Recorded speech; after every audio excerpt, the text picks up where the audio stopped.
Crônicas do Amanhecer. Por Feijão, Centro Espírita Allan Kardec de Balneário Gaivota.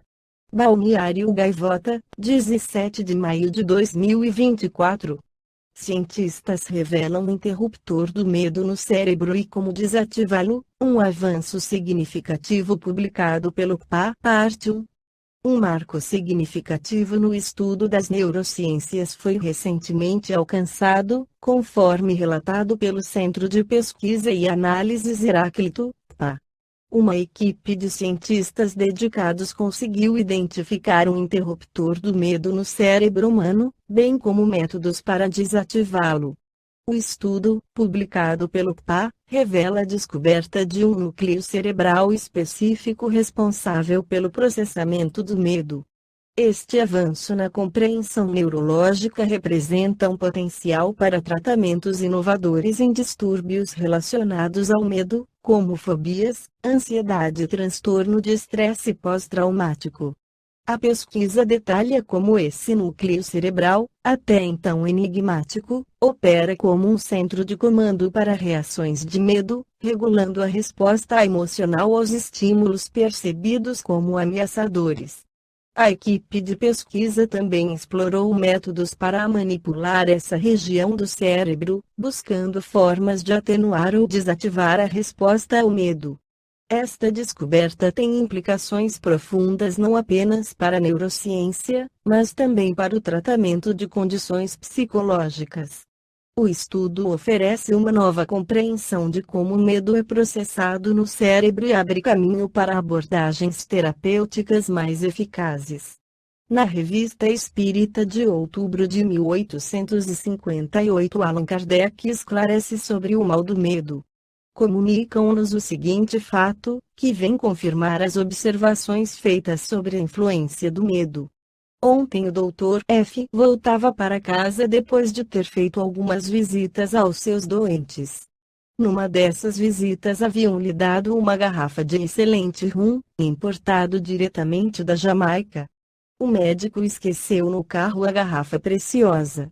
Lembrando-se, um pouco mais tarde, foi procurá-la e disse ao chefe do estacionamento que havia deixado numa das carruagens uma garrafa de um veneno muito violento e o aconselhou a prevenir aos cocheiros que tivessem o maior cuidado em não fazer uso daquele líquido mortal.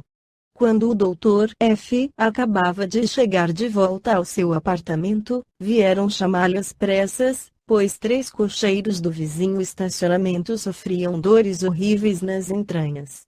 Foi com muita dificuldade que os convenceu de que tinham bebido excelente rum e que sua indelicadeza não poderia ter tido mais graves consequências que aquele castigo imediato aos culpados.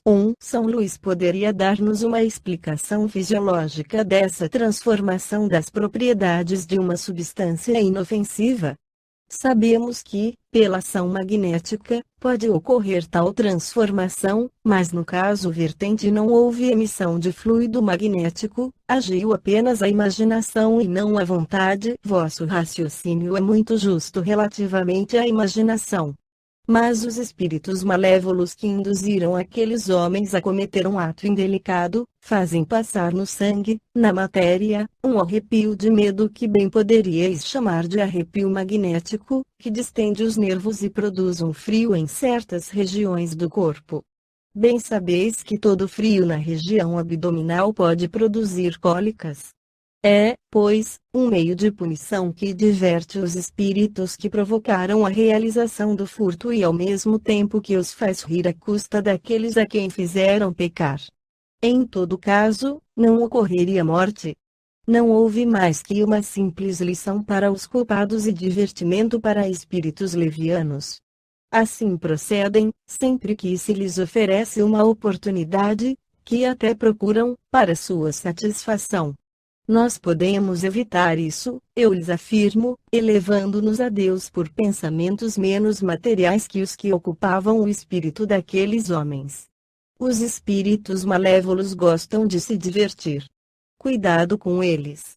Aquele que julga dizer uma frase agradável às pessoas que o cercam e que diverte uma sociedade com piadas e atos, por vezes se engana, e mesmo muitas vezes, quando pensa que tudo isso vem de si próprio. Os espíritos levianos que o cercam, com ele de tal modo se identificam, que pouco a pouco o enganam a respeito de seus pensamentos, enganando também aqueles que o ouvem. Nesse caso, pensais estar tratando com um homem de espírito, que no entanto não passa de um ignorante. Pensai bem, e compreendereis o que eu vos digo. Os espíritos superiores não são, entretanto, inimigos da alegria. Por vezes gostam de rir para se vos tornarem agradáveis. Mas cada coisa tem o seu momento oportuno.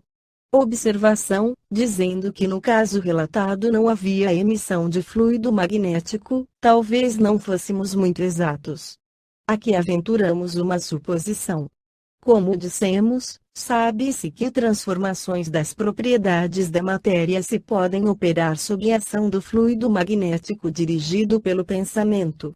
Ora, não é possível admitir que, pelo pensamento do médico que queria fazer crer na existência de um tóxico e dar aos ladrões as angústias do envenenamento, tivesse havido à distância uma espécie de magnetização do líquido que assim teria adquirido novas propriedades, cuja ação teria sido corroborada pelo estado moral dos indivíduos, a quem o medo tornara impressionáveis.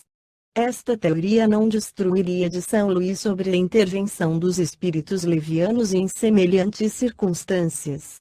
Sabemos que os espíritos agem fisicamente por meios físicos, podem, pois, a fim de realizar certos desígnios, servir-se daqueles que eles mesmos provocam e que nós lhes fornecemos inadvertidamente. Esta foi a crônica do amanhecer de 17 de maio de 2024. Por Alfredo Feijão Lopes.